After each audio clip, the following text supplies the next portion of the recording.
कमजोर होता रुपया और मजबूत होता केंद्र, कहाँ गड़बड़ जो है वो हो रही है। भारतीय रुपया अमेरिका डॉलर के मुकाबले लगातार कमजोर पड़ रहा है। गुरुवार को अमेरिकी डॉलर के मुकाबले भारतीय रुपया अब तक के न्यूनतम स्तर पर जा पहुंचा। गिरावट के साथ 83 रुपए के पार, यानी कि $1 की तुलना में 83.29 पर चला गया। 83.29 पर चला गया। कहा जा रहा है कि आरबीआई की दखलंदाजी हुई है और उसके बाद ही रुपए की हालत में थोड़ा सुधार आया।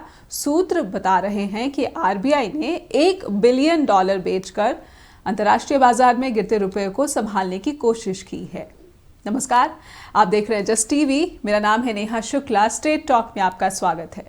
रुपए के इस बुरे हाल पर विपक्ष ने केंद्र सरकार को घेरना शुरू कर दिया है। पूर्व केंद्रीय वित्त मंत्री और कांग्रेस के नेता पी चिदम्बरम का एक बयान आया है। इसमें उन्होंने सरकार पर कटाक्ष करते हुए प्रधानमंत्री नरेंद्र मोदी को एक सलाह दी है। चिदम्बरम ने कहा है कि अगर डॉलर के मुकाबले रुपए को मजबूत करना है तो भारतीय रिजर्व बैंक यानी कि आरबीआई के पूर्व गवर्नर डॉक्टर रघुराम राजन से सलाह सरकार को लेनी चाहिए। चिदम्बरम ने ट्वीट कर कहा है कि केंद्र सरकार रुपए के मूल्य में लगातार गिरावट के खिलाफ असहाय, हेल्पलेस दिख रही है। गिरते रुपए का असर महंगाई, चालू खाता घाटे और ब्याज दरों पर पड़ता है। उन्होंने ये भी कहा कि सरकार को देश के पूर्व अर्थशास्त्रियों से अनुभव लेने की जरूरत है। इसके बाद से सवाल ये भी उठ रहा है कि क्या वाकई में रघुराम राजन डॉलर के मुकाबले रुपया को मजबूत कर सकते हैं। जब रघुराम राजन आरबीआई के गवर्नर थे तब रुपए की क्या स्थिति थी। चलिए, इसी तरह के कुछ और सवाल आज के जो मसले हैं उससे जुड़े हुए हैं और हम आपके टीवी स्क्रीन पर ये सवाल कुछ इस तरह से पेश करना चाहते हैं ग्राफिक्स के रूप में। हमारे आज के जो सवाल हैं ये पूछ रहे हैं कि क्या कमजोर पड़ता रुपया पहले कार्यकाल से, केंद्र का जो पहला कार्यकाल है उसी वक्त से जो गलत नीतियां रही हैं उसी का नतीजा, और अब नतीजा इस तरह से नजर आ रहा है कि रुपया ऐतिहासिक निम्न स्तर पर, निचले स्तर पर पहुंच गया है। क्या मौजूदा आरबीआई गवर्नर रुपए की स्थिति को नियंत्रण में लाने में, कंट्रोल कर पाने में असफल रह रहे हैं और बार बार असफल रह रहे हैं। क्या सरकार का फोकस आर्थिक नीतियों का रिफॉर्म्स नहीं बल्कि केंद्र की मजबूत छवि रही है। ये भी वजह है कि केंद्र की जो स्थिति है वो तो मजबूत दिख रही है, लेकिन जो रुपए की स्थिति है वो लगातार नीचे गिर रही है।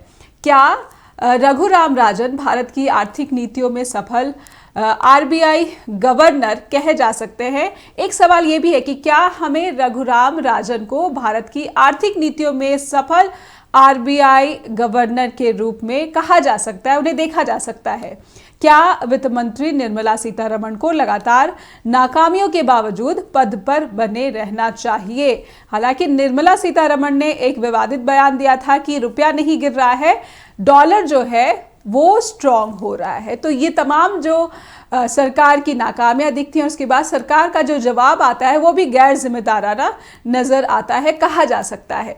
इन सभी सवालों के जवाब हम समझने की कोशिश करेंगे। हमारे आज के मेहमान से हमारे साथ एक्सपर्ट जुड़ेंगे और उनसे सीधा और सधा संवाद शुरू करने से पहले मैं अपने स्ट्रेट टॉक के दर्शकों से ये अपील करना चाहती हूँ कि आप भी हमारी स्ट्रेट टॉक का हिस्सा बनिए। आपकी भागीदारी से ही हमारी जो चर्चा होती है स्ट्रेट टॉक की, उसमें सार्थकता जो है वो आती है। दर्शकों की राय और आपकी बातें निष्पक्ष और हमें स्वतंत्र पत्रकारिता के लिए लगातार प्रोत्साहित करती रहती हैं। कृपया आप अपना सहयोग दीजिए और आपके टीवी स्क्रीन पर हम बार बार जो नंबर फ्लैश कर रहे हैं उन पर डायल करके अपनी बात, अपने विचार हमारे शो के दौरान रखिए। चलिए, आज के जो पैनल में हमारे गेस्ट बने हुए हैं उनका हम आपसे इंट्रोडक्शन करा देते हैं। हमारे साथ मुंबई से जुड़ रहे हैं सीनियर बिजनेस जर्नलिस्ट हैं प्रत्युष भास्कर। प्रत्युष जी, बहुत बहुत स्वागत है आपका स्ट्रेट टॉक में। जी बहुत बहुत शुक्रिया नेहा जी, हमसे जुड़ने के लिए और हमें मौका देने के लिए, अपनी बात रखने के लिए।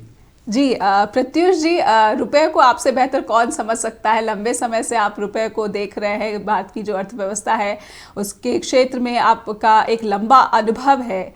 क्या जो कमज़ोर होता भारतीय रुपया है इसको अब रघुराम राजन की याद आ रही है, जैसा कि पूर्व केंद्रीय वित्त मंत्री चिदम्बरम ने कहा है? आप कितना इत्तेफाक रखते हैं चिदम्बरम के ट्वीट से?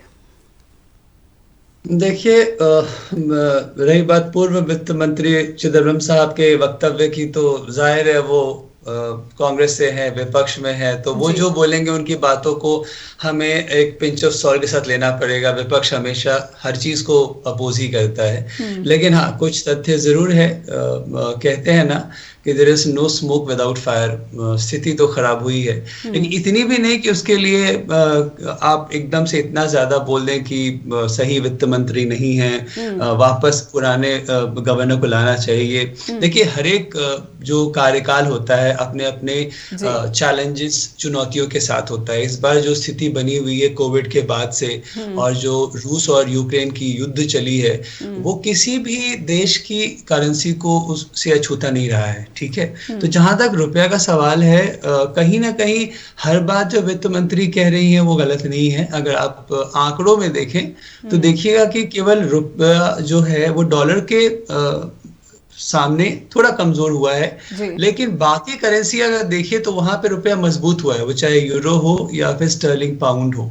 उसके पीछे भी वजह है क्योंकि वहां पे जो यूरो क्राइसिस है वो बहुत बढ़ चुका है। रूस और यूक्रेन की युद्ध की वजह से वहां पे एनर्जी क्राइसिस हो चुका है। तो अगर समुचित रूप में देखें तो ऐसा नहीं है कि रुपया बहुत ज्यादा कमजोर हुआ है, उसके पीछे बहुत सारे वजह हैं। क्योंकि जो एक समावेशित नीति सरकार ने बना के रखा है, कोशिश किया गया है कि हम आत्मनिर्भर भारत बनाने की कोशिश की जाए, यहाँ पे चीजें बनाई जाए। हम जो हमेशा इंपोर्ट ड्रिवन हमारा बजट रहा है वो ना रहे, एक्सपोर्ट को ज्यादा बढ़ावा दिया जाए। लेकिन अभी बहुत कुछ करने की जरूरत है। जैसे कहते हैं ना, घर में अगर पिताजी कमा नहीं रहे हों और अगर आप बाहर से ज्यादा खरीदारी कीजिएगा तो घर की स्थिति खराब हो जाएगी।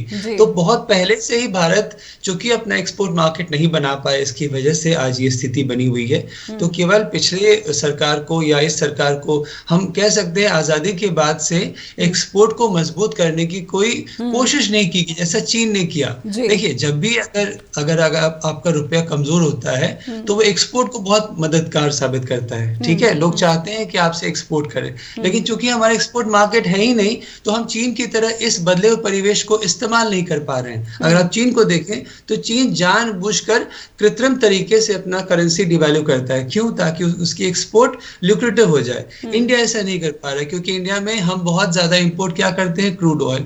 कितनी कोशिशों के बावजूद भारत सरकार के हम नॉन कन्वेंशनल एनर्जी फॉर्म पे नहीं जा पा रहे हैं, सौर ऊर्जा को नहीं अपना रहे हैं, पंचक्कियों को नहीं ले पा रहे हैं, और क्रूड पे ज्यादा डिपेंडेंट होने की वजह से हमारा सारा डॉलर जो है, बीच में आपने बिल्कुल सही कहा कि आरबीआई ने इंटरवेंशन भी किया था, जिसमें बहुत कुछ कोशिश किया गया कि डॉलर्स को बेच बेच के, लेकिन डॉलर्स अब किस हद तक बेचिएगा? ज्यादा डॉलर्स अगर आप बेच दीजिएगा तो आपकी फॉरेक्स जो बैलेंस है वो हिल जाएगी। हमारा ज्यादातर जो खरीदी है वो डॉलर पे होता है। तो ये स्थिति है।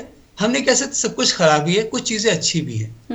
जी, कुछ अच्छी भी हैं, लेकिन जो एक प्रोजेक्शन रहा है, जो देश के विकास की जो दर है, जीडीपी पिछले 3 सालों से लगातार जो है 3% के आसपास नजर आ रही है, और अभी तक इस साल, इस मौजूदा वित्त वर्ष की भी बात करूं तो कुछ हमने अच्छा रिफॉर्म नहीं किया, जबकि पूरी दुनिया की नज़र इस वक्त भारत पर है। एक डेमोग्राफिक डिविडेंड की भी बात की जा रही है कि पॉपुलेशन चीन को हम पार कर लेंगे, उसके बाद ये बहुत ही गोल्डन मौका है, समय है। इसके बावजूद सारी परिस्थितियां भारत के अकॉर्डिंग अनुकूल चल रही हैं, लेकिन बावजूद इसके इंडियन गवर्नमेंट परफॉर्म नहीं कर पा रही है। क्या ग्लोबल मजबूरियां इतनी ज़्यादा भयावह हैं कि भारत के हाथ में कंट्रोल नहीं हो पा रहा? देखिए नेहा, बहुत सरल शब्दों में कहें तो फिलहाल तो बाकी देशों को छोड़े भारत, वो जो कहते हैं ना चिप्स बनाने वाली कंपनियां, सेलेरॉन, ये सब जो बनाती है, इंटेल, उनका एक गॉर्डन मूर का प्रिंसिपल है कि इंटेल कंपनी ना खुद से कम्पीट करती है, हर 18 महीने में देखिए तो एक नया चिप बना लेती है। फिलहाल देश को भी यही कुछ करने की जरूरत है, बाकी देशों को छोड़े, क्योंकि बाकी देशों की भौगोलिक और समसामयिक जो स्थिति अलग रहती है। हमें ये देखना है कि आपने बिल्कुल सही कहा, डेमोग्राफिक डिविडेंड हमारे पास है, लेकिन दिक्कत क्या है कि राज्य स्तरीय पे देखें या अलग अलग लेवल पे देखें तो हमारी प्रोडक्टिविटी गिरी हुई है, ठीक है। हम बार बार ये उम्मीद करें कि आरबीआई इंटरवेंशन करके रुपया का वैल्यू ऊपर करने की कोशिश करे, ये नहीं चलेगा। कहीं ना कहीं एक्सपोर्ट मार्केट को बढ़ाने की जरूरत है, जो हम नहीं कर पा रहे हैं। इस एकदम परोक्ष रूप से दिख रहा है। सरकार की नीतियों का सवाल है तो सरकार कोशिश तो कर रही है, लेकिन आपने जैसे पहले बताया ना, उनके बाकी भी जो खर्चे बहुत ज्यादा हैं अपने इमेज को लेकर या फिर वो जरूरी भी होता है, क्योंकि कई बार कोरोना के दौरान आप देखिए तो बहुत ज्यादा लोगों को फ्री में राशन बांटा गया हुआ है। जब भी आप कोई चीज फ्री देते हैं ना, तो वो फ्री नहीं होता है दरअसल, मतलब आप पैसा कहीं से निकाल के कहीं डालते हैं। पैसा कहाँ से जा रहा है? जितने करदाता हैं, जैसे आप जैसे 30% टैक्स ब्रैकेट में आते हैं, तो हमें हमारे टैक्सों को उठा के डाला जा रहा है किसी और के हाथ में, ठीक है। प्रॉब्लम से क्या होता है कि आपके जो प्रोडक्टिव जो इकोनॉमी के पार्ट, उस पर प्रेशर बढ़ जाता है। बिल्कुल, अभी की आपने स्थिति एक बहुत ही ऐसी है। सही बात कही कि जो गवर्नमेंट की जो छवि है, क्या वहां पर फोकस और क्या वहां पर ज्यादा खर्चा हो रहा है, इस पर समझूंगी, क्योंकि कुछ नीतियां जो सरकार की पिछले समय में सामने आई हैं, चुनाव के वक्त में खास तौर पर। एक छोटा सा ब्रेक लेने के लिए कहा जा रहा है, कमर्शियल ब्रेक के लिए रुकेंगे, ब्रेक के बाद फौरन लौटते हैं। ब्रेक के बाद फिर से स्वागत है आपका, आप देख रहे हैं स्ट्रेट टॉक, और आज का जो विषय है वो है कि मजबूत होता केंद्र लेकिन कमजोर होता रुपया, गड़बड़ कहाँ हो रही है। हमारे साथ एक्सपर्ट बने हुए हैं, सीनियर बिजनेस जर्नलिस्ट हैं प्रत्युष भास्कर, मुंबई से जुड़े हुए हैं। बहुत बहुत स्वागत करती हूँ फिर से भास्कर जी आपका। और ब्रेक पर जाने से पहले आपने भी कहा था, और कहीं ना कहीं हमें भी आए दिन खबरों में सुनने को मिलता है कि ये चुनाव है, और जो एक सब्सिडाइज फूड की बात आप कर रहे थे, या फिर जो मुफ्त राशन की बात कर रहे थे, कोरोना के समय शुरू हुआ लेकिन खिंचता चला जा रहा है। हालांकि सरकार के भीतर भी इस नीति को लेकर, इसकी कॉन्टिन्यूटी को लेकर बार बार विरोधाभास देखने को मिला है, बावजूद इसके वो बढ़ा दिया गया, एक्सटेंशन मिलता जा रहा है। ये कहीं ना कहीं सरकार पर जो सरकारी खजाना है उस पर बोझ बढ़ा रहा है, लेकिन क्योंकि यहाँ पे फोकस तो कहीं और है। भास्कर जी। बिल्कुल नेहा जी, देखिए क्या है, सरकार है, कोई कंपनी नहीं है। कंपनी होती तो कंपनी क्या करती है पता है ना, अपने बॉटम लाइन टॉप लाइन को देखते हुए, बॉटम लाइन यानी ज्यादा घाटा ना हो, उसको बचाने के लिए कोशिश करती है वहां पैसे डालने की जहां से उसको रिटर्न्स आ सके। तो भारत सरकार को एक टाइट रोप वॉक करना पड़ता है। एक तो वो किसी को भूखा नहीं छोड़ सकती, क्योंकि सरकार सोशलिज्म के मानकों पे चलती है, ना कि कमर्शियल कैपिटलिज्म के। कैपिटलिज्म भी जरूरी होता है। तो इस नजरिए को देखते हुए, चूंकि देश के एक ऐसा बहुत बड़ा भाग है जहां जो गरीब है, नीचे तबके के लोग हैं, हालांकि उनकी संख्या कम जरूर हुई है जो सरकार ने नीतियां बनाई हैं, लेकिन कहीं ना कहीं जो अभी भी फोकस ये रहा है कि कोविड में लोग मरे नहीं, जिंदा रहेंगे। आपने डेमोग्राफिक डिविडेंड की बात की है, तो लोग जिंदा रहेंगे तभी आप उसका फायदा उठा सकते हैं। तो सरकार कहीं ना कहीं कोशिश कर रही है कि बीपीएल से लोग ऊपर लाया जाए, हैंड होल्डिंग दिया जाए, जिस चक्कर में बहुत पैसा दिया गया है। अब समस्या क्या होता है कि जब अगर आप वेलफेयर प्रोग्राम्स पे ज्यादा खर्च कर देते हैं, तो आपको एक्सपोर्ट जैसे बड़े मार्केट को मजबूत करने में, है ना, जैसे परफॉर्मेंस लिंक्ड स्कीम जो है, अभी बहुत कुछ दिया जा रहा है कि जो वो एक्सपोर्ट कंपनियां बहुत अच्छा मुनाफा दे रही है उनको और पैसे दिया जाए, धन आवंटित किया जाए, उनके लिए पैसे कम पड़ जाते हैं। तो अपने इमेज को मैनेज करने की बात कहें, या फिर एक कॉमन सेंस भी है कि भाई हमको देश बचाना है पहले, इस चक्कर में सरकार को ज्यादा खर्चा करना पड़ता है लोगों को खिलाने में। दिक्कत क्या होता है, अगर आप घोड़े को खिला रहे हैं तो बहुत अच्छी बात है, वो दौड़ के आपको रेस जिता देगा, लेकिन बाकी जानवरों को देख रहे हैं तो जंगल में हर तरह के जानवर होते हैं। कोई बहुत ज्यादा काम करता है, कोई केवल खाता है सोता है, तो सबको लेके चलना पड़ता है। जी लेकिन जो चिदम्बरम साहब ने कहा कि रघुराम राजन से जो है उनसे सलाह लेनी चाहिए, और जहाँ तक मैंने भी देखा तो रघुराम राजन जब आरबीआई के गवर्नर थे तो रुपए की स्थिति ना ही उन्होंने सुधारी, बल्कि जो कंट्रोल रखने की उस वक्त भी जो ग्लोबल चैलेंजेस रहे थे यूपीए सरकार के दौरान, तो वो चैलेंजेस में भी वो काफ़ी सक्सेसफुल नज़र आ रहे हैं। तो मतलब 3 साल के दौरान वो रहे गवर्नर पद पर, और एक स्थिति जो थी एक स्ट्रॉन्ग बनी हुई थी, स्टेबल बनी हुई थी। इस बात से इत्तेफाक रखेंगे आप? नेहा जी, मैं इसमें चलिए मैं डेविल्स एडवोकेट बन जाता हूँ। व्यक्तिगत रूप से मैं नहीं कहूंगा कि वर्तमान गवर्नर और पूर्व गवर्नर में क्या फर्क था। उनकी ओवेस से उनकी जो स्ट्रैटेजीज थी अलग अलग वक्त के डिमांड्स को डील करने में अलग रही होगी, लेकिन ये ध्यान रखिए कि रघुराम राजन जी को कोरोना से दो चार नहीं होना पड़ा था, शक्तिकांत दास जी को वो होना पड़ा है। तो स्थिति अलग थी। हाँ, उस वक्त आप ये कह सकते हैं कि उस वक्त के चैलेंजेस को देखते हुए उस वक्त के गवर्नर रघुराम राजन जी ने काफी कुछ किया था, ठीक है, ये हम मानते हैं। लेकिन ये कहना मुनासिब नहीं होगा कि अभी वो होते तो कुछ और करते। यकीन मानिए, कुर्सी से आप बाहर रहिए ना तो स्थिति अलग दिखती है। जैसे क्रिकेट मैचेस आप देखिए, जो कमेंटेटिंग करते हैं बहुत ज्यादा ज्ञान दे देते हैं, लेकिन अब जब आप खुद वर्तमान में कैप्टन होते हैं तो वो धोनी जानता है कि उसे क्या डिसीजन लेना होता है। तो मैं ये नहीं कहूंगा कि अभी जो गलत कर रहे हैं, हो सकता है रघुराम राजन जी होते तो ज्यादा बेहतर करते या खराब भी कर सकते थे। अभी चूंकि जो स्थिति बनी हुई है, वर्तमान गवर्नर ने, अब उनके पास जो कुछ भी बैंडविड्थ है, आपको ये ध्यान देना पड़ेगा। आज वैश्विक स्थिति, अर्थव्यवस्था इतने बुरे दौर से गुजर रही है कि बाकी अर्थव्यवस्थाओं को अगर आप जोड़िएगा ना, देखिएगा तो देखिएगा भारत अब भी बेहतर कर रहा है। मैं ये नहीं कह रहा हूं कि ऐसे में हमको अपने गुफा में घुस जाना चाहिए और पत्थर नीचे रख के दुनिया नहीं बदलनी। दुनिया बदलनी है, लेकिन एकदम से नेगेटिव नहीं हो जाना कि कुछ नहीं हो पा रहा है। कुछ तो हो रहा है, वरना हम बचे नहीं होते। ये जो 3-4% की बात आ रही है विकास दर की, वो भी नहीं होता, यकीन मानिए। बाकी आप अर्थव्यवस्थाओं को देखिए तो हाँ, ये बात जरूर है कि जब रघुराम राजन गवर्नर थे, उन्होंने काफी अच्छा काम किया। शक्तिकांत दास जी भी कोशिश कर रहे हैं, लेकिन उनके पास चीजें बेहतर करने के लिए जो विकल्प हैं, जो ऑप्शंस हैं, वो थोड़े सीमित हैं।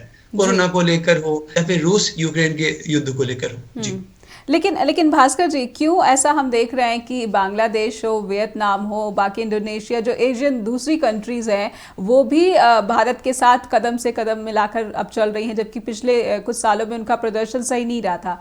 भारत की स्थिति देखें तो पिछले कुछ सालों में उनका प्रदर्शन सही रहा, लेकिन एक नीचे की तरफ जो है ग्रोथ रेट वो आ रही है। बाकी जो एशियन कंट्री हैं उनकी अगर मैं बात करती हूँ तो उस मुकाबले में, तो इस स्थिति को जो हमारे एशियन कॉम्पिटिटर्स हैं उन्हें किस तरह से देख रहे हैं आप, अगर हम यूरोप और अमेरिका को छोड़ दें? देखिए, जहां तक बाकी एशियाई देशों से हमें मुकाबला करने की बात आप कर रहे हैं, तो आपको ये ध्यान देना पड़ेगा, उनकी आबादी देखिए, देश की आबादी देखिए। एक कुछ दिन पहले मैंने एक वक्तव्य सुना था, अफ्रीकी देश के राष्ट्रपति ने बोला था कि अमेरिका को मैं सलाम करता हूं कि वो एक ऐसा देश है जो 125 करोड़ की जनता को लेकर चल रहा है। कोरोना में लोगों को खाना भी खिलाया है, बहुत सारे देशों को कोविड की वैक्सीन भी पहुंचाया है। तो ये किसी भी देश के लिए करना मुनासिब नहीं होता। हाँ, ये जरूर है कि चूंकि जब आबादी आती है तो साथ में समस्याएं भी आती है, और इतने बड़े आबादी को मैनेज करना बड़ा मुश्किल होता है, वो भी जब अब सबसे बड़ी दुनिया के सबसे बड़े लोकतंत्र हैं, ठीक है, लोकतंत्र। बाकी देशों की आप बात करें तो वहां पे कहीं ना कहीं जो थोड़ा सा एक डिक्टेटरशिप भी रहता है कि भाई हम ऐसे ही काम करेंगे, वो करना पड़े। यहाँ पे क्या होता है, पूरे देश को लेके साथ चलना पड़ता है। रही बात बांग्लादेश जैसे देशों की, तो उन देशों की जो अर्थव्यवस्था बढ़ी जरूर है, हम नहीं कहते नहीं बढ़ा है, लेकिन आप वहां पे एनवायरमेंटल नॉर्म्स को देखिए, जितना उसकी धज्जियां उड़ाई गई हैं। क्योंकि दिक्कत क्या हुई पता है, जैसे बांग्लादेश वो टेक्सटाइल मार्केट पे ही खड़ा हुआ है। टेक्सटाइल में इतना ज्यादा प्रकृति को नुकसान पहुंचता है, उनके डाइज, पानी खराब से। आज बांग्लादेश की स्थिति बस कपड़ा उद्योग को बढ़ाने के चक्कर में बाकी उद्योग ही साफ हो चुके हैं। भारत देश में ये अच्छी बात है कि हमारा सॉफ्टवेयर सेक्टर बहुत अच्छा है, जो कि एक तरह से एक हायर एंड का बिजनेस होता है। आप जब भी कोई भी उद्योग खड़ा करते हैं तो आपको देखना होता है कि वो कितना विकसित है। तो चूंकि हमारी मौजूदगी वहां पे अच्छी रही है, हम ज्यादा बेहतर कर पाए, लेकिन उतना नहीं कर पाए जितना ये, बिकॉज ये छोटे देश है। आप ध्यान रखिए, हम भी जब कंपेयर करते हैं ना सामरिक रूप से, तो हम कहते हैं ना पाकिस्तान की पनडुब्बी टीम बहुत अच्छी है इंडिया से, क्योंकि इंडिया की पनडुब्बी टीम बड़ी है लेकिन मैनेज नहीं हो पा रहा है। वैसे ही अर्थव्यवस्था की बात आती है तो हम हमेशा ये कहते हैं कि छोटे देश हैं, बेहतर मैनेज हो पा रहा है। भारत को मैनेज करना किसी भी राष्ट्राध्यक्ष के लिए बड़ा मुश्किल होता है। तो let's give them the benefit of doubt. जी, ठीक है। और इस डाउट को आप कैसे कहेंगे कि हम कहते हैं कि जो बजट जो है केंद्र प्रोजेक्ट करता है, या फिर जो ग्रोथ रेट प्रोजेक्ट करता है कि हम 7% की विकास दर के साथ हम विकास हासिल करेंगे, और जो बाहर के जो देश लोग हैं, यूरोपियन कंट्रीज है, जो अमेरिका, जब हम कंपैरिजन करते हैं, ये कहते हैं कि हमने ब्रिटेन को है अर्थव्यवस्था की दौड़ में पछाड़ दिया है, तो उनकी तो इकोनॉमी ही इतनी ज़्यादा विशाल है कि वो पीछे होंगे तो वो अलग बात होगी, और भारत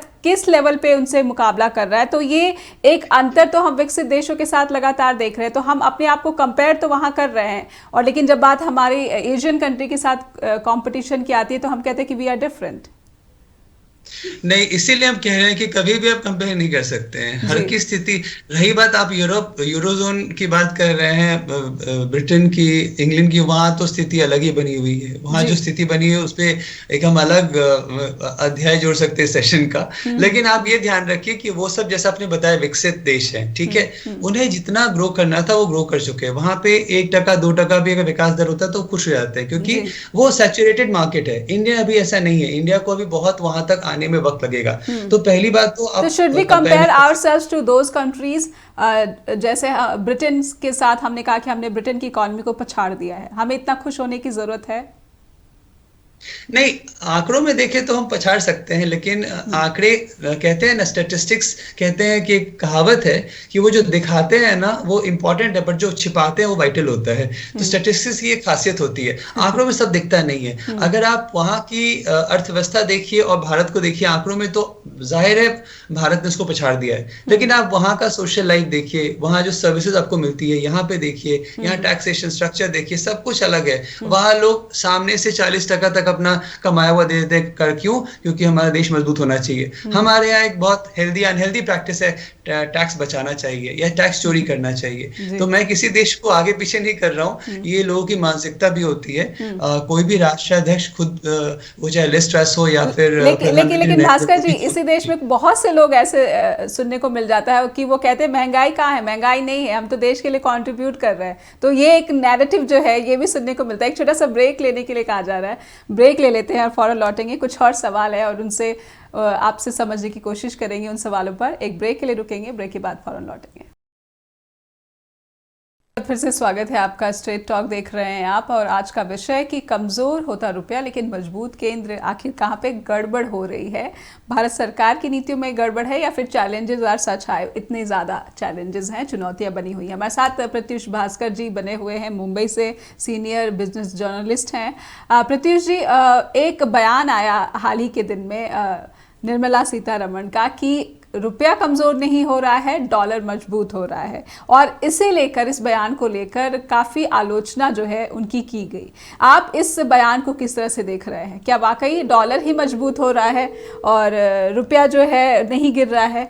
जी प्रत्युष जी। तस्वीर के दो पहलू हैं। एक तो जब चीजें सही हो रही होती है तो कोई इंसान गलत भी करे, कोई भी करे, वो सही माना जाता है। जब प्रतिकूल परिस्थिति हो उस वक्त जो बैठा होता है कुर्सी पे वो कुछ भी करे, वो हमेशा, लोग कहते हैं ना, मैग्नीफाइंग लेंस से देखते हैं, कुछ तो गड़बड़ है, कुछ तो गड़बड़ है। और वही स्थिति आज हो रही है, क्योंकि अर्थव्यवस्था उस but was it a responsible statement by our finance minister? देखिए, अगेन उसके दो पहलू हैं, क्योंकि अगर आप आंकड़ों में देखें तो वाकई स्टर्लिंग पाउंड यूरो के बनिस्पत अगर देखें तो अपना रुपया मजबूत हुआ है, ठीक है। लेकिन डॉलर चूंकि एक अलग लेवल पे है, आपको पता है ग्लोबल रिजर्व करेंसी है, कहीं भी ट्रेड होता है, ज्यादातर क्रूड का जो ट्रेड होता है ना वो डॉलर में ही होता है। 40% से ज्यादा हमारा जो इंपोर्ट बास्केट है वो क्रूड में जाता है। तो सारा पैसा जो कि वहां जा रहा है, तो जाहिर है जिस चीज का अगर डॉलर से रहेगा ये रिश्ता, वो गिरेगा ही। तो आज स्थिति रुपया की इतनी हो गई है खराब, क्योंकि कहीं ना कहीं, मैं नहीं कहता हूँ पूरी तरह से वो सही है, लेकिन आपको आंकड़े ये दिखा रहे हैं कि डॉलर मजबूत हुआ है। हालांकि उनकी अर्थव्यवस्था देखिए तो वो भी बहुत ज्यादा डेट पे बैठे हुए हैं। तो वो कुछ ज्यादा सच्ची हैं, यानी आप कह रहे हैं कि निर्मला सीतारमण बिटर ट्रुथ बोलने वाली नेता है। एक कॉलर जुड़ रहे हैं, उनसे सुन लेते हैं कि वो क्या बात रखना चाह रहे हैं। जी बहुत बहुत स्वागत है आपका स्ट्रेट टॉक में। नमस्कार नेहा जी। सबसे पहले तो आपको सप्रेम शुभ धनतेरस की बधाई हो। जी आपको भास्कर जी, आपको भी।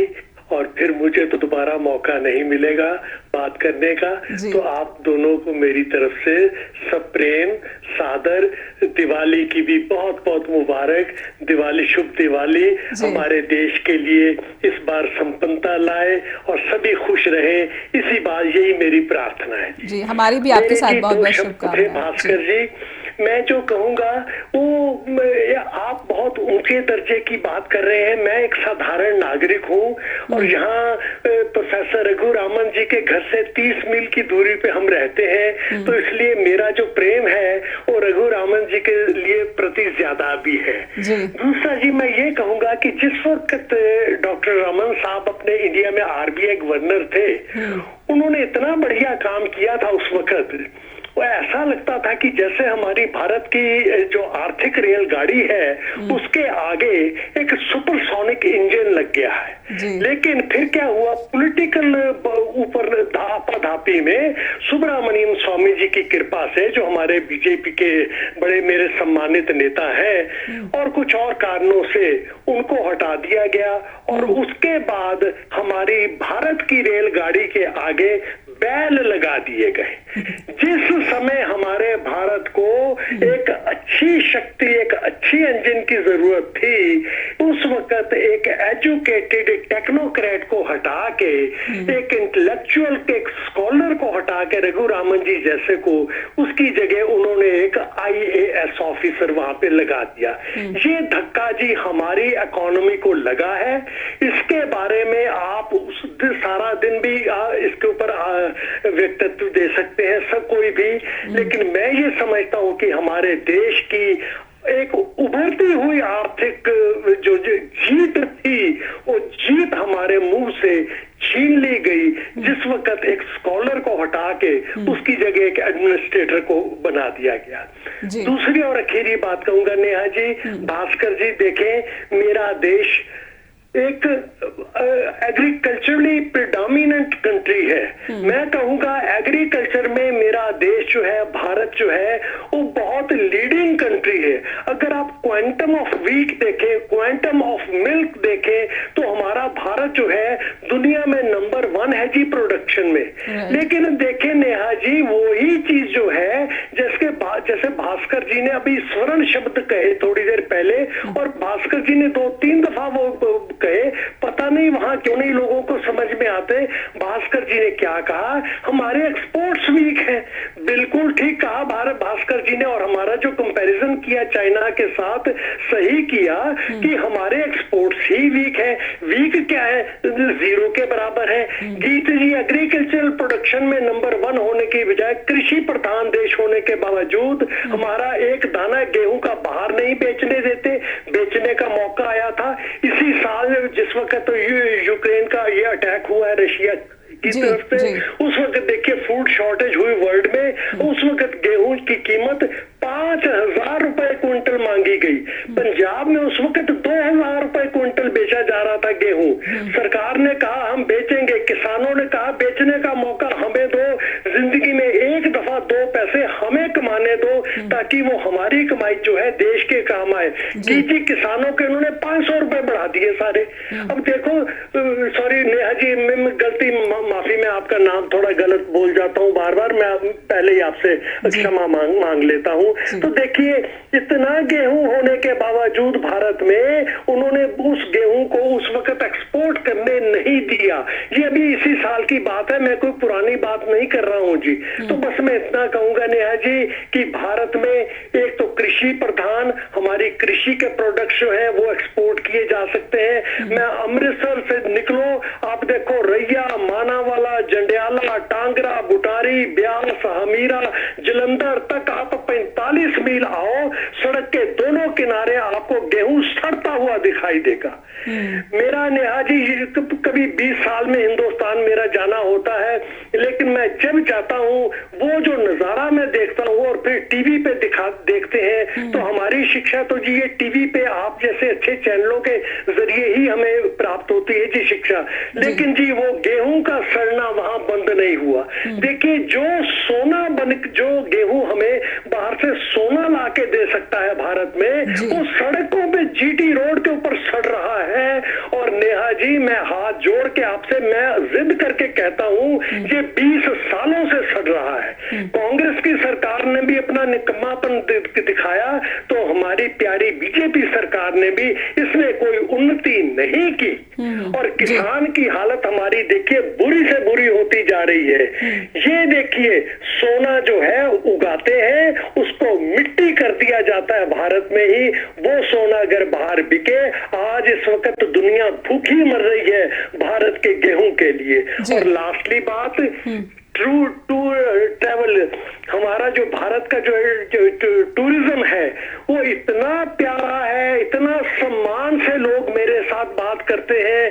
नेहा जी, आप कभी आना मेरे पास, मैं आपको दिखाऊंगा कहूंगा, हमारे घर के चारों तरफ 7 नेशनैलिटीज के लोग रहते हैं, मेरे जो पड़ोसी हैं यहाँ पे, वो सातों मेरे साथ ऐसे बात करते हैं भारत के बारे में जैसे मैं किसी दूसरी दुनिया से आया हुआ देवता हूँ और मैं जो कहूंगा वही उनको सबसे प्यारा है। तो वो आने के लिए तरसते हैं, लेकिन सबसे बड़ी बात क्या, उनको पता है दिल्ली इंदिरा गांधी एयरपोर्ट से बाहर निकलते ही चोर चक्कू की तरह टैक्सी ड्राइवर और दूसरे लोग उनके पीछे पड़ जाते हैं। Safety safety safety safety is the only thing जिसकी वजह से आज डॉलर यहाँ का, अमेरिका का, आज भारत में आने से डरता है। तो डॉलर आने से डरता है और भारत की जो सोना है वो बाहर आने नहीं देती हमारी सरकार। तो देखो नेहा जी, अगर मेरे जैसा अनपढ़ आदमी जहाँ बैठा ये सब समझ सकता है, हमारी भारत सरकार को थोड़ा सा जागना पड़ेगा। बहुत बहुत धन्यवाद आपका, और भास्कर जी आपका भी, आप दोनों को शुभ दिवाली की मेरी हार्दिक कामनाएं। धन्यवाद। भारत माता की जय हो। भारत माता की जय। आपको भी दिवाली की बहुत बहुत शुभकामनाएं सतीश जी, और इतना अच्छा दर्शक होने के लिए, और साथ ही अपना जो आपने व्यू पॉइंट्स रखे हैं वो बहुत ही सार्थक व्यू पॉइंट्स है। बहुत बहुत धन्यवाद आपका। तो सतीश चंद्र जी हमारे कॉलर, और भास्कर जी जिस तरह से इन्होंने एक एक करके सभी बिंदु यहाँ पर हमारे सामने अर्थव्यवस्था के रखे हैं, ये सरकार जो है वो नाकामी कहाँ कहाँ हो रही है ये हमारे कॉलर को जो है वो पता है, और लेकिन हमारी सरकार को नहीं पता है डॉलर कहाँ से आ सकता है देश में। सिर्फ एक एक्सपोर्ट ही जो है वो एक माध्यम नहीं है। एक छोटे से ब्रेक के लिए कहा जा रहा है, और समझूंगी कि हमारे कॉलर ने जो जो बिंदु यहाँ पर उठाए हैं उन पर क्यों नहीं ध्यान दिया गया। एक छोटा सा ब्रेक के बाद फौरन लौटेंगे। ब्रेक के बाद फिर से स्वागत है आपका। आप देख रहे हैं स्ट्रेट टॉक। बातचीत आगे बढ़ाते हैं। प्रत्युष भास्कर मुंबई से बने हुए हैं, सीनियर बिजनेस जर्नलिस्ट। भास्कर जी, जिस तरह से हमारे जो कॉलर हैं सतीश चंद्र जी, उन्होंने एक एक करके वो माध्यम बताया कि हम डॉलर भारत में कैसे अट्रैक्ट कर सकते हैं, चाहे वो टूरिज्म है, चाहे वो गेहूं का जो निर्यात है, एक्सपोर्ट पर आपने बार बार फोकस किया है। तो ये गेहूँ का निर्यात, एक सिचुएशन ऐसी आई कि भारत पूरी दुनिया को गेहूँ प्रोवाइड करा सकता है, भूखा नहीं रहने देगा, लेकिन तुरंत पता चला कि भारत में अपने ही भीतर जो है वो खाद्य महंगाई इतनी ज़्यादा हो गई है कि निर्यात को बिल्कुल पूरी तरह से बंद करना पड़ा। क्या जो उन विभागों में लोग काम करते हैं, खासकर जो खाद्य मंत्रालय है, उन्हें ये पता नहीं था कि वो ग्लोबल ज़रूरतों को पूरा कर पाएंगे, और प्रॉमिस कर दिया गया, बाद में लगा कि नहीं मैनेज हो रहा है तो उसे वापस ले लिया गया। एक छवि कहीं ना कहीं इन सब चीज़ों से जो है भारत की खराब होती है। देखिए, एक्सपोर्ट मार्केट एक ऐसा मार्केट है ना, ये वही बात हो कि घर में आपके लोग भूखे हैं और आप मेहमान को खिला रहे हैं। हालांकि हमारे यहाँ मेहमान को भगवान माना जाता है, सही बात है, लेकिन जो वीट की आप बात कर रहे हैं उस वक्त आपको बदले हुए परिवेश याद होगा। इतनी ज्यादा महंगाई बढ़ी थी कि जब भी कोई चीज की कीमत निकाली जाती है, आपको ये ध्यान देना पड़ेगा कि कहीं ना कहीं वो डोमेस्टिक मार्केट को अफेक्ट ना करे। अगर यहाँ पे हम भूखे हैं, हमें बहुत ज्यादा महंगा गेहूं मिल रहा है, और वो अगर बाहर चला जाएगा तो बचे हुए गेहूं की कीमत बढ़ जाती है। सीधी सी बात है, डिमांड सप्लाई रूल कहता है। ऐसी स्थिति में सरकार की पहली जिम्मेदारी थी कि वो हमारे घर के जो लोग हैं उनको पहले खाना खिलाया जाए, वही कोशिश की गई। लेकिन हमेशा ऐसा नहीं होता है कि रूस यूक्रेन का युद्ध हो, और यूक्रेन जो कि ग्लोबल वीट सप्लाई का बहुत बड़ा सप्लायर है, बहुत बड़ा सप्लायर है, ठीक है, उनके ही गेहूं से तमाम ब्रेड ये सब बनते हैं विदेशों में। कहीं ना कहीं हमारी जो हम गेहूं बनाते हैं वो उच्च क्वालिटी का नहीं होते, इसकी वजह से एग्जैक्टली क्वालिटी कंट्रोल यहाँ पे उतना उस तरीके का नहीं है जो कि विदेश में लोग देखते हैं। यही वजह है सरकार पसोपेश में थी कि क्या किया जाए। वो चाह तो रही थी कि इस बड़े मौके को भुनाया जाए ताकि काफी सारा फॉरेक्स हमारे बटवे में आए, लेकिन वो हो नहीं पाया क्योंकि पहला तो हमारा माल उस दर्जे का नहीं था, दूसरा उस वक्त स्थिति घरेलू बाजार में अच्छी नहीं थी। तो पहला प्रायोरिटी सरकार का ये था कि घर के लोगों को खिलाया जाए। एक्सपोर्ट मार्केट है, नो डाउट, बिना एक्सपोर्ट के आप रह नहीं सकते। अगर घर का बंदा आपका कमा के पैसा नहीं लाएगा तो आप घर में खाइएगा क्या? तो एक्सपोर्ट पे ध्यान रहता है, लेकिन चूंकि उस वक्त महंगाई ज्यादा थी, इसी वजह से ये परेशानी आई थी। नेहा जी, बीच में क्या हम भूल रहे हैं कि भारत में जो मौसम के हालात रहे हैं उनसे भी फसल को नुकसान हुई है। ये भी एक इस तरह की खबर आई थी कि जो गेहूं की फसल है वो समय से पहले पक गई, और जो क्वालिटी हम एक्सपेक्ट या फिर क्वांटिटी हम एक्सपेक्ट कर रहे थे उसमें भी गिरावट आई है। इसी तरह से जो धान है, चावल है, उसकी भी पैदावार पर इस तरह से खबरें हमने देखी थी। क्या हम मौसम को भी अवॉइड कर रहे हैं बीच में? ये भी चैलेंजेस इंडिया के सामने बने हुए हैं। बड़ा सवाल है ये। मौसम को लेकर तो हम पहले भी चर्चा कर चुके हैं, क्लाइमेट चेंज है, दुनिया भर के इश्यूज हैं। और चूंकि भारत एक खुद एक पेनिनसुला है, तीन तरफ से हम पानी से घिरे हुए हैं। आप देख रहे हैं हमारी स्थिति कैसी, ऊपर में चीन है, ब्रह्मपुत्र पानी है, इधर नेपाल हिमालय से पानी आता है। तो स्थिति क्या हो रही है, जो मौसमी बदलाव आ रहे हैं इसकी वजह से वेदर पैटर्न्स, क्लाइमेट चेंजेस आ चुके हैं पूरी तरह से। यानी खरीफ का जो फसल का सीजन होता है वो आगे बढ़ गया। अभी भी आप देखिए तो भारत में अमूमन दिवाली में लोग बारिश नहीं होती है। मतलब यहाँ गणेश उत्सव के बाद महाराष्ट्र में बारिश बिल्कुल नहीं होती है, ना के बराबर। अभी दुर्गा पूजा से लेके आप देखिए अभी भी लोग डर रहे हैं कि हम पटाखे सुखाएं या नहीं, क्योंकि बारिश आ जाएगी, ये हालत हो गया है। तो कहीं ना कहीं मौसम बदला है और इसकी वजह से आपने बिल्कुल सही कहा, रबी खरीफ फसलों के क्रॉपिंग पैटर्न बदल गए हैं। आपको हम ये भी बताना चाहेंगे, सुन के बहुत लोग हैरानी होगी कि कुछ राज्यों में, विशेषकर दक्षिण के राज्यों में, लोगों ने कुछ फसल उगाने बंद कर दिए इस डर से कि पानी उसमें ज्यादा लगता है। अब समस्या ये है कि देश भारत एक ऐसा है जहाँ पे ज्यादातर आज की तारीख में, चूंकि हम मानसून के साथ आंख बिचौली खेलते, कभी आती है कभी नहीं आती है, हम ज्यादातर इरिगेशन बेस्ड एग्रीकल्चर करते हैं, है ना, जो आप जल उनको मुहैया करा तभी। और इरिगेशन हर जगह अवेलेबल नहीं है, जिसकी वजह से जो आप व्हीट और राइस की बात कर रहे हैं उनमें पानी ज्यादा लगता है। और यही वजह है कि अभी के वक्त में उसकी उत्पादन उतनी नहीं हुई है कि हम पूरे विश्व भर को खिला पाए। और यही वजह प्राइसेस फ्लक्चुएट हुए और सरकार को अपने हित को ध्यान में रखते हुए कुछ और निर्णय लेना। जी, एक और कॉलर है, वो सुन लेते हैं, वो क्या कहना चाहेंगे। जी, बहुत बहुत स्वागत है आपका स्ट्रेट टॉक में। पहले तो मैं भास्कर जी का शुक्रिया अदा करूंगा जी। बहुत अच्छी जानकारी दे रहे हैं जी। लेकिन मैं चाहता हूं कि वो ये भी बताएं कि ये सब परिस्थितियों के अंदर इस सिचुएशन को इम्प्रूव कैसे किया जाए। जी। नफे नुकसान तो सब हैं, लेकिन इसको इम्प्रूव कैसे किया जाए वो बताएं। जी। अब देखिए, जो मैं समझता हूं, जैसे अभी पहले कॉलर ने बताया, जी। टूरिज्म, एक्सपोर्ट, राइट, ये बहुत बड़ी आइटम है जो कि इंडिया से होनी चाहिए। अब यहाँ जो नारा लगा था ईज ऑफ डूइंग बिजनेस, जी, वो नहीं है हिंदुस्तान में। जी। हमें पाकिस्तान से आसानी से चीजें मंगाई जाती हैं, आ जाती हैं, इंडिया से नहीं आती। वहां पे ईज ऑफ डूइंग बिजनेस नहीं है, कंट्रोल ऑफ बिजनेस है। अब ये क्या वजह है कि इतने हम सप्लाई डिमांड को देखते हुए भी जी, हम इंडिया से क्यों नहीं चीजें मंगा सकते हैं? हमारे पास स्पोर्ट्स इंडस्ट्री इतनी बढ़ गई है कि आप सारा इक्विपमेंट वहां से मंगा सकते हैं, आप टेक्सटाइल के चीजें मंगा सकते हैं, और यहाँ तक के आपके एवरीडे कंज्यूमर आइटम्स की चीजें मंगा सकते हैं। शिपिंग हमारे यहाँ अवेलेबल नहीं है। अब देखिए, मनी ट्रांसफर जो है, मैं कंपनी को पैसे भेजता हूँ तो बैंक ट्रांसफर नहीं करता, मैं इंडिविजुअल को भेजता हूँ तो पैसे मिल जाते हैं। भाई, बैंक को क्यों नहीं जाए? बैंक तो बैंक के थ्रू ही जा रहा है। अब देखिए, यहाँ स्टेट बैंक ऑफ इंडिया है जी, वो पैसे इंडिया नहीं भेजता।